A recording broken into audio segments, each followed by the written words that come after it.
Special report में आप सभी का बहुत स्वागत है। आपके साथ मैं हूं नलिनी पांडे। उत्तर प्रदेश के हरदोई में जैसा फ्रॉड पकड़ में आया है, उसकी कहानी सुनकर किसी का भी दिमाग घूम जाएगा।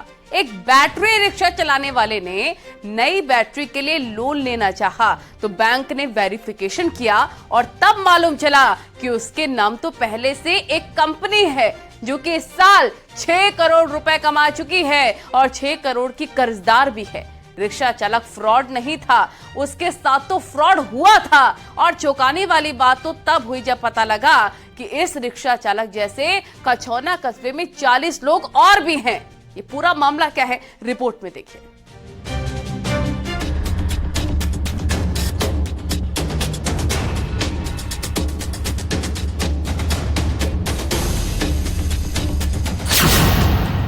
रोजगार का भरोसा सबसे बड़ा धोखा।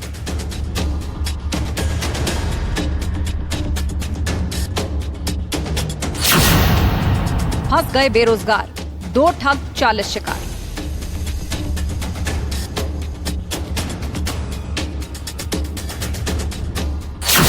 आधार कार्ड पैन कार्ड दिया तो उन्होंने देखा उस पे उनको दिखाई, मतलब लोन दिखाई दिया उनको। हमारी शक्ल देख रहे थे, बोल रहे तुम क्या करते हो? हमने कहा रिक्शा चलाते हैं। कह रहे वो हंस रहे थे, हमारी तब देख के बोल रहे हैं रिक्शा चलाते हो, तुम पे इतना लोन पहले से है, तुम लोन कराने के लिए ITR भरवा रहे हो हम उनसे।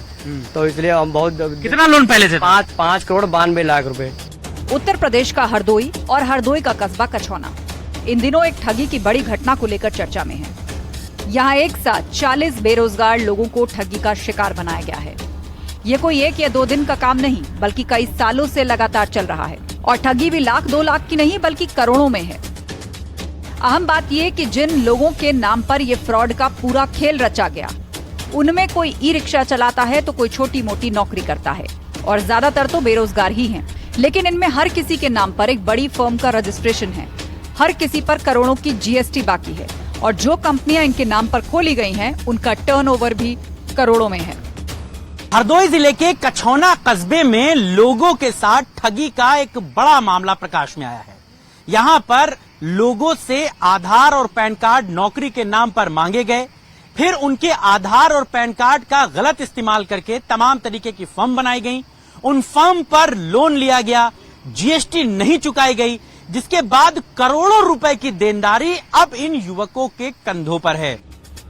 दरअसल अमन कुमार नाम का ई-रिक्शा चालक जब अपनी रिक्शा की बैटरी बदलने के लिए लोन लेने पहुंचा तो उसे बैंक कर्मचारी ने बताया कि उसके नाम पर तो एक कंपनी है जिसका टर्नओवर हर साल करीब 6 करोड़ रुपए है। अमन के होश उड़ गए, फौरन पुलिस के पास जाकर शिकायत की और ये खबर कस्बे में आग की तरह फैल गई। एक के बाद एक 40 पीड़ित सामने आ गए जिनसे आधार और पैन कार्ड नौकरी दिलाने के नाम पर लिए गए थे, लेकिन नौकरी किसी को नहीं मिली और ठगी सबसे हुई। हमें पता ही नहीं था, हम पे लोन है। हम सिमू भाई जी की दुकान पे गए थे तो वहाँ हमने सोचा ITR भरवा देते हैं, लोन मिल जाएगा हमको। तो 50,000 रुपए का लोन करवाने के लिए गए थे ITR भरवाने। वहाँ जब भरवा रहे थे तो भर ही नहीं रहा था ITR कार्ड। तो उन्होंने बोला कि अपना मोबाइल नंबर आधार कार्ड पे लगवाओ। तो हम वहाँ बैंक ऑफ यहाँ डाकखाना गए, डाकखाना में अपना मोबाइल नंबर लगवाए। फिर दूसरे दिन फिर गए वहाँ, तो फिर आधार कार्ड पैन कार्ड दिया तो उन्होंने देखा उस पे उनको दिखाई, मतलब लोन दिखाई दिया उनको। हमारी शक्ल देख रहे थे, बोल रहे तुम क्या करते हो? हमने कहा रिक्शा चलाते हैं। कह रहे वो हंस रहे थे, हमारी तब देख के बोल रहे हैं रिक्शा चलाते हो, तुम पे इतना लोन पहले से है, तुम लोन कराने के लिए ITR भरवा रहे हो हम उनसे। कछौना कस्बे में अमन जैसे 40 बेरोजगार ऐसे निकले जिनके नाम पर फ्रॉड किए गए थे। किसी के नाम पर मेटल फैक्ट्री खोली गई, किसी के नाम पर स्क्रैप की फर्म। लेकिन खास बात ये कि हर किसी की कहानी के केंद्र बिंदु में 2 नाम सबसे ऊपर थे, नीरज और सूरज। दरअसल यही वो दोनों हैं जिन्होंने अपने रिश्तेदारों की सिफारिश का लालच देकर सभी युवकों से दस्तावेज और फोटो फर्जीवाड़े के लिए हड़पे थे। तो बोले अगर मेरे एक रिश्तेदार हैं वो जॉब लगवाते हैं, तुमको हम जॉब देना चाहते हैं, क्या करोगे? आप वैसे भी पढ़े लिखे हो। तो मैंने कहा अगर कोई प्रोसेस ऐसी है तो हमें बताओ। तो हम इनको फिर कम से कम 1 साल हो गया, आज के 1 साल पहले उनको मैंने अपना एक पैन कार्ड दिया था, आधार कार्ड दिया था, 2 फोटो मैंने दी थी। जब मैंने फोन अभी ये लिया आया, अभी ज्यादा दिन नहीं हुए हैं, नया फोन किस्त पे लिया था, फाइनेंस नहीं हो रहा था। तो उसमें बोलने लगे, वो जो बता रहे थे जहाँ फोन ले रहे थे PD के वहाँ पे, तो वो बोल रहे थे कि अंकल तुम्हारे पास फ्रॉड है। 15-20 दिन बाद पूछा कि हमारा उसमें कुछ काम नहीं हुआ, क्या बात है, काम अब मिलेगा नहीं? तो कहने लगे अब काम अभी चल नहीं रहा, बाद में बताएंगे। फिर 15-20 दिन बाद फोन किया, फिर कहते हैं काम नहीं चल रहा है अभी, रुक के बताऊंगा। ऐसे ऐसे 1 साल बीतता गया। जब ये भाइयों का निकला तो हमने भी अपना निकलवाया। 2 GST चल रही हैं, कुछ ऐसे ही चल रहा है। एक पंजाब में फॉर्म चल रही है, एक दिल्ली में फॉर्म चल रही है। RIs इंटरनेशनल हमारे नाम पे फॉर्म है। और ये जो सूरज नीरज है ना, इन्होंने मेरे डॉक्यूमेंट लिए थे सर। इनके घर गए, ये लोग मिलते ही नहीं है सर। ये सब सारे घर पे ताला डाल के फरार हो रखे हैं, तो कोई मिला ही नहीं सर। यहीं आसपास की रहने वाले हैं? यस सर, थोड़ी दूर पे, यहाँ 3 किलोमीटर गाँव है इनका। इन लोगों का कहना है कि कभी ये लोग दिल्ली नहीं गए, लेकिन इनके नाम से वहाँ पे फर्म चल रही है, कबाड़ और पाइप, इन सब की गोदाम चल रहे हैं, फैक्ट्रियाँ चल रही हैं। लेकिन जब इन लोगों ने इनके परिवार वालों को पता चला तो सब खौफ में हो गए। आपको बताएं, इन लोगों के नाम सम्मन भी जारी हो चुका है और अब ये सभी लोग थाने पहुँचे हैं और इन्होंने पुलिस को एप्लीकेशन दी है। सभी पीड़ितों की शिकायत पर केस दर्ज कर लिया गया है। ये तो साफ है कि इन सभी युवकों के नाम पर कंपनी खोलकर फर्जीवाड़ा किया गया है। लेकिन सवाल ये है कि क्या इसमें हवाला ट्रेड का भी पैसा लगा है?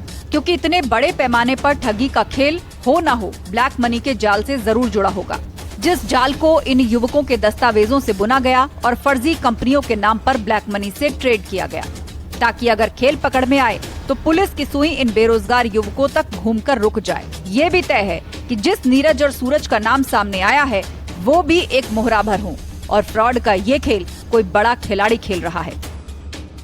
आज इनके जैसे तकरीबन इनके आसपास के इलाके में 40 लोग धीरे धीरे करके सामने आए हैं।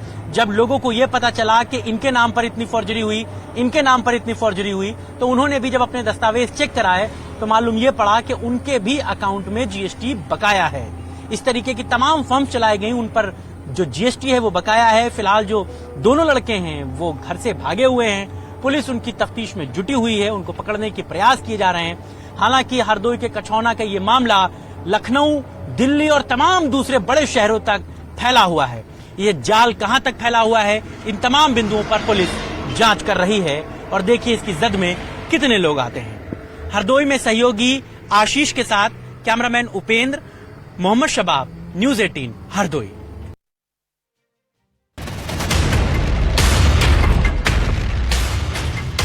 सीमा की मोहब्बत, इकरा का इश्क। मैं सचिन से शादी करना चाहती हूँ और यहाँ ही रहना चाहती हूँ। सचिन से बहुत प्यार करती हूँ। मैं इनके बगैर एक पल नहीं रह सकती। मुझे वापस जाने का तो सोच भी नहीं सकती। किसके कहने पर लिया ऐसा रिस्क?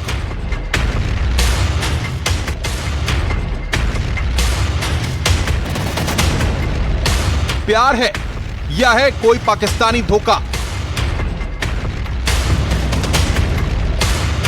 मोहब्बत बेमिसाल या ISI का जाल?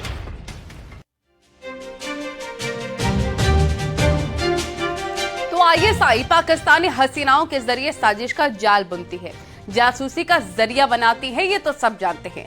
हाल ही में ग्रेटर नोएडा में पाकिस्तानी महिला सीमा गुलाम हैदर की कहानी सबकी जुबान पर है।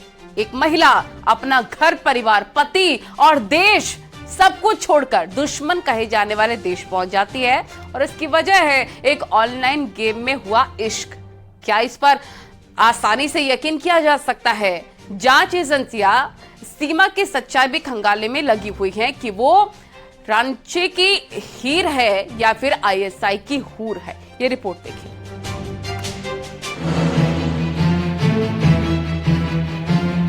मैं सचिन से शादी करना चाहती हूँ और यहाँ ही रहना चाहती हूँ। सचिन से बहुत प्यार करती हूँ। मैं इनके बगैर एक पल नहीं रह सकती। मुझे वापस जाने का तो सोच भी नहीं सकती। दिल्ली से बस कुछ ही किलोमीटर दूर मौजूद ग्रेटर नोएडा पिछले कई दिनों से चर्चा में है। यहाँ एक पाकिस्तानी महिला के प्रेम के किस्से हर जुबान पर हैं। सीमा गुलाम हैदर, ये महिला एक हिंदुस्तानी लड़के के इश्क में अपना सब कुछ छोड़कर हिंदुस्तान पहुंच गई। साथ में वो अपने 4 बच्चों को भी लेकर आई और अब हर सवाल के जवाब में एक ही रट है, मैं सचिन को छोड़कर नहीं जाऊंगी। उन्हें छोड़ चुकी थी मैं। अच्छा, छोड़ चुकी? तलाक दे चुका है वो तुम्हें? जी। कब दिया था तलाक? वो मुझे छोड़ के चले गए थे दूसरे। कब? 2019 के, मतलब इनसे बात करते ही। सचिन से कैसे प्यार हुआ? कहाँ मिली? PUBG में सर। PUBG में?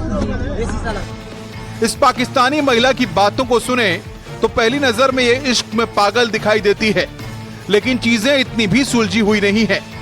कुछ चीजें ऐसी भी हैं जो शक पैदा करती हैं और करनी भी चाहिए।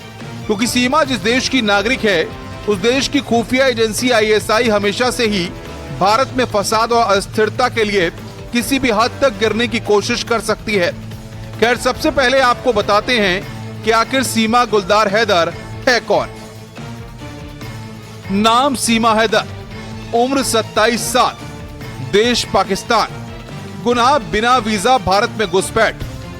पाकिस्तानी महिला सीमा गुलाम हैदर को गिरफ्तार कर लिया गया है। हमारे साथ डीसीपी हैं, सीधे बातचीत करते हैं। सर, कब ये भारत आई थी और क्या इसका मोटिव था? देखिए, एक इन्फॉर्मेशन मिली थी पुलिस को। रबूपुरा थाना में एक महिला है सीमा गुलाम हैदर, जो कि 4 बच्चों के साथ और यहीं के एक लोकल लड़के के संपर्क में है और यहाँ पे रह रही है। उस महिला को फाइनली बल्लभगढ़ हरियाणा से ट्रेस किया गया। उसने पूछताछ में बताया कि वो पाकिस्तान की रहने वाली है, मूल रूप से सिंध की रहने वाली है, फिलहाल कराची में रह रही थी और वो 2019-20 में लॉकडाउन के समय सचिन नाम के लड़के से संपर्क में आई पबजी गेम खेलते हुए। इसी बीच इनकी दोस्ती बढ़ी और ये इस साल मार्च में नेपाल में मिले थे। उस समय सीमा अकेली यहाँ पर आई थी, फिर मई में अपने सारे बच्चों के साथ वो यहाँ पर आई थी। उसके बाद उन्होंने यहाँ पे नेपाल से इधर शिफ्ट होने का प्लान किया था रबूपुरा, जिसमें सचिन ने उसकी मदद करी। सीमा पबजी के जरिए हिंदुस्तानी लड़के सचिन के संपर्क में आई, प्यार परवान चढ़ा और दोनों ने साथ जीने मरने की कस्में खाई। लेकिन ये पहला केस नहीं है, ये पहला इश्क नहीं है जब एक हीर अपने रांझे के लिए दुश्मन देश की सरहद पार कर मिलने पहुंच गई हो। इससे पहले फरवरी 2022 में भी ऐसा ही एक मामला सामने आया था। प्रयागराज के रहने वाला मुलायम सिंह यादव भी ऐसी ही एक पाकिस्तानी हसीना के प्यार में पागल था। दोनों लूडो के जरिए संपर्क में आए और लॉकडाउन के खुलते ही मुलायम से मिलने पाकिस्तानी इकरा जीवानी नेपाल के रास्ते भारत पहुंच गई। दोनों ने शादी कर ली और छुपकर बेंगलुरु में रहने लगे। वक्त अच्छा कट रहा था, लेकिन जैसे ही इकरा ने पाकिस्तान में अपने परिचितों से व्हाट्सएप कॉल के जरिए बातचीत करनी शुरू की तो वो पुलिस के रडार पर आ गई। तफ्तीश हुई और मुलायम और इकरा दोनों सलाखों के पीछे पहुंच गए। अब सवाल यह है, क्या ये कोई इत्तेफाक है या फिर पाकिस्तान की सोची समझी साजिश? क्या ये लड़कियां सच में दुश्मन देश के लड़कों के प्यार में पड़ी थी या फिर ये आईएसआई की वो हूरें हैं तो दुश्मन धरती पर अपने जासूसी मंसूबे को पूरा करने आई थी? सीमा गुलाम हैदर पबजी पर सचिन से मिली, नेपाल के रास्ते भारत पहुंची, 4 बच्चों के साथ इंडिया आई, कराची की रहने वाली, 4 पाकिस्तानी पासपोर्ट मिले, पाकिस्तानी फोन और सिम कार्ड बरामद। इकरा जीवानी ऑनलाइन लूडो में मुलायम से मोहब्बत, नेपाल के रास्ते भारत पहुंची, मुलायम संग शादी कर बेंगलुरु में रहे। बेंगलुरु पुलिस ने कॉल ट्रेस किया, पाकिस्तान में परिवार से होती थी बात, व्हाट्सएप कॉल के बाद हुआ था शक। देखिए, इसमें अभी तक इसके पास से एक पाकिस्तानी सिम, एक मोबाइल फोन मिला है पाकिस्तानी कंपनी का, वहाँ के पासपोर्ट्स मिले हैं और कुछ अन्य डॉक्यूमेंट्स जैसे बर्थ सर्टिफिकेट्स वगैरह भी बच्चों के इसमें हमें मिले हैं, सिटीजनशिप कार्ड्स भी मिले हैं। इन सबको वेरीफाई किया जा रहा है। बाकी जो सेंट्रल एजेंसीज हैं उनके साथ इसमें संपर्क बनाया गया है। जो यूपी एटीएस है उनके द्वारा भी इसमें पूछताछ करी गई है, उनसे भी संपर्क किया जा रहा है। बाकी एविडेंसेस उसमें कलेक्ट किए जा रहे हैं। मोबाइल फोन को भी फोरेंसिक्स भेजा गया है, जो जैसे फर्दर एविडेंस मिलेगा उसके अकॉर्डिंग इसको पूरे को डेवलप किया जाएगा केस को। सीमा के पास से पुलिस को 4 पाकिस्तानी पासपोर्ट, पाकिस्तानी फोन और सिम कार्ड मिले हैं। सिंध में पैदा हुई और बाद में कराची में रहने वाली सीमा अपने पति को छोड़कर हिंदुस्तान आई थी। सीमा का एक भाई भी पाकिस्तानी आर्मी में काम करता है। ये वो तमाम पॉइंट हैं जो सीमा के हीर नहीं जासूसी होने का शक पैदा करते हैं। आखिर क्या ही वजह थी कि वो अपने 4 बच्चों के पिता को छोड़ आई? आखिर क्या ही वजह है कि वो दुश्मन देश की धरती पर गैर कानूनी तरीके से घुसी, जबकि वो जानती है कि इसका अंजाम उसे जीवन भर सलाखों के पीछे धकेल सकता है? फिर क्या ही वजह थी कि उसने इतना बड़ा रिस्क लिया? भी फरवरी 2022 में ऐसा ही एक मामला प्रयागराज में सामने आया था, जबकि प्रयागराज का रहने वाला मुलायम सिंह यादव पाकिस्तानी हसीना के प्यार में पड़ा था। लूडो खेलते हुए वो उसके संपर्क में आया था, जिसके बाद जब लॉकडाउन खत्म हुआ तो नेपाल के रास्ते पाकिस्तानी हसीना इकरा जीवानी प्रयागराज पहुंच गई और दोनों ने शादी कर ली। शादी के बाद दोनों बंगलौर चले गए, जहां पर मुलायम सिंह यादव और इकरा जीवानी एक साथ हंसी खुशी रहने लगे। हालांकि इस बात का पता तब चला जबकि इकरा जीवानी ने व्हाट्सएप कॉल के जरिए पाकिस्तान में रह रहे अपने परिजनों से संपर्क किया, जिसके बाद वह पुलिस के रडार पर आ गई। पुलिस ने इस मामले में कार्रवाई की और छानबीन के बाद मुलायम के साथ ही साथ इकरा जीवानी दोनों के खिलाफ कार्रवाई हुई। दरअसल आईएसआई हमेशा से हनी ट्रैप को एक बड़े हथियार के तौर पर इस्तेमाल करती रही है। इसके लिए न सिर्फ निशाने पर डिफेंस और पुलिस के लोग रहते हैं, बल्कि देश के अंदर गुमनाम जासूस भी प्लांट करने होते हैं।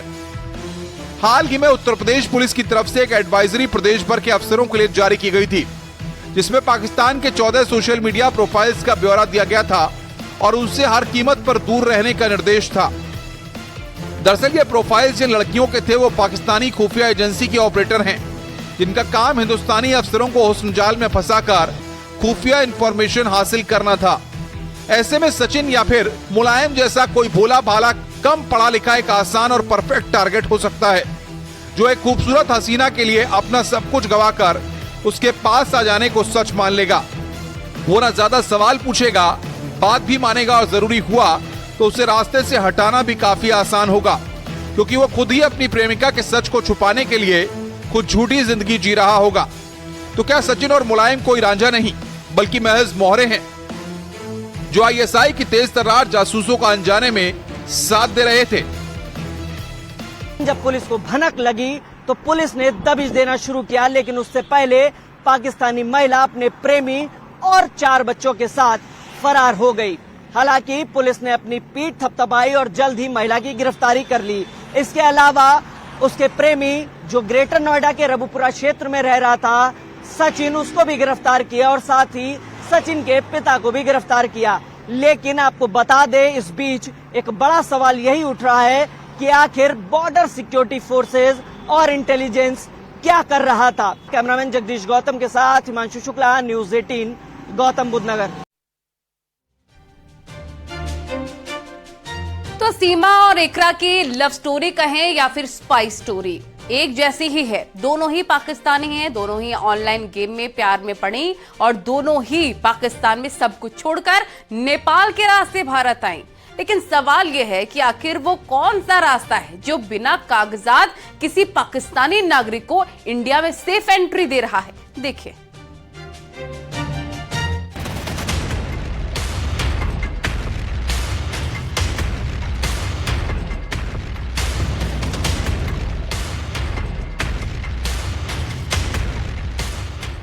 सीमा गुलाम हैदर या फिर इकरा जीवानी,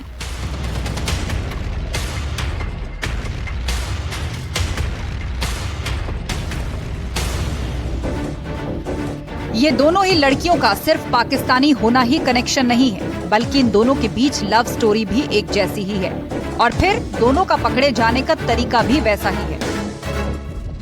लेकिन एक सबसे अहम कनेक्शन है दोनों के भारत पहुंचने के रास्ते का।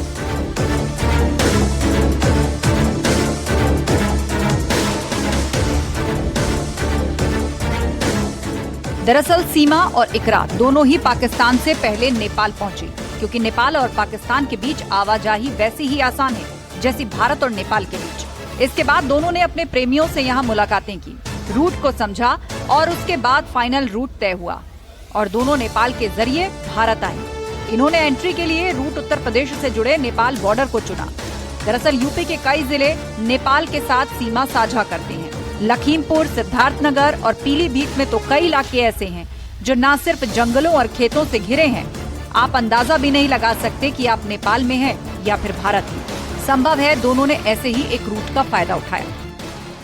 मैं इस टाइम खड़ा हूँ पीलीभीत के भारत नेपाल सीमा के ऊपर। ये आपको बताते चले कि ये हमारे पीछे भारत नेपाल सीमा दिख रही है। ये तकरीबन 1 किलोमीटर की खुली सीमा है और यहाँ पर एसएसबी की 49 बटालियन बाकायदा कैंपिंग क्या करती है। साथ ही साथ उनके लोकल के स्थानीय जो पुलिस है वो भी यहाँ पर कैंपिंग क्या करती है। सबसे बड़ी खासियत ये है कि यहाँ पर किसी भी तरीके का कोई बॉर्डर नहीं है और ये पीलीभीत में भारत और नेपाल की खुली सीमा है, जहाँ पर लोगों की लगातार आवाजाही बिना रोक टोक के जारी रहती है। हालांकि इस पूरे रूट पर एसएसबी की तैनाती है। फोर्स की टीमें लगातार कॉम्बिंग और चेकिंग भी करती हैं। चेक पोस्ट के रास्ते बिना सही कागजात की एंट्री संभव नहीं है। तो साफ है कि सीमा हैदरी और इकरा जीवानी दोनों ही अपने प्रेमियों के साथ जंगल के रास्ते से ही भारत में घुसी होंगी। भारत और नेपाल के बीच रोटी बेटी का संबंध होने के कारण जो सीमाएं हैं वो पूरी तरीके से खुली हुई हैं। दोनों देशों के लोग आसानी से एक तरफ से दूसरी तरफ आ जा सकते हैं। बड़ी संख्या में ऐसे लोग भी हैं जो भारत में निवास करते हैं और उनकी खेती नेपाल में है। वहीं नेपाल में भी कई ऐसे लोग हैं जिनकी खेती या कुछ हिस्सा भारत में पड़ता है, वो निवास नेपाल में करते हैं। दोनों तरफ के लोगों की शादियां भी दोनों तरफ हुई हैं। तो कुल मिला के जो बॉर्डर है वो पूरी तरीके से खुला हुआ है।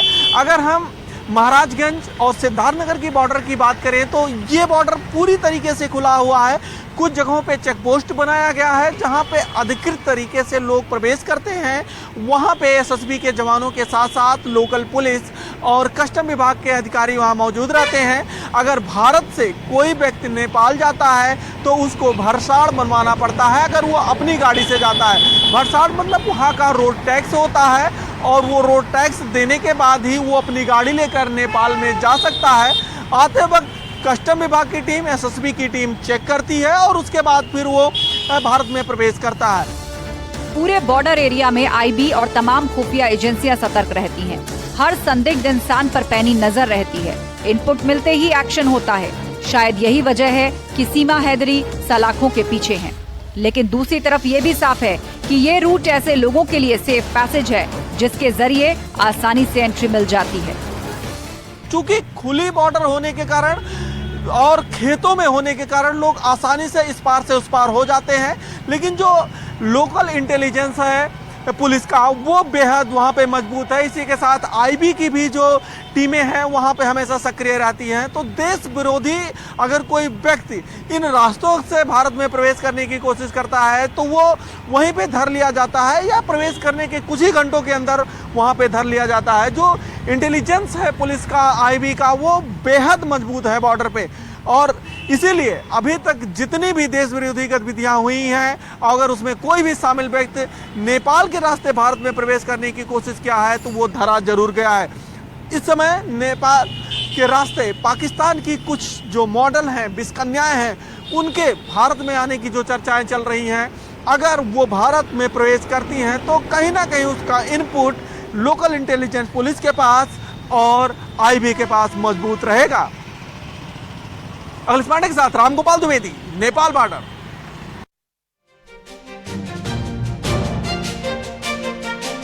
और यहाँ वक्त हो गया एक छोटे से ब्रेक का।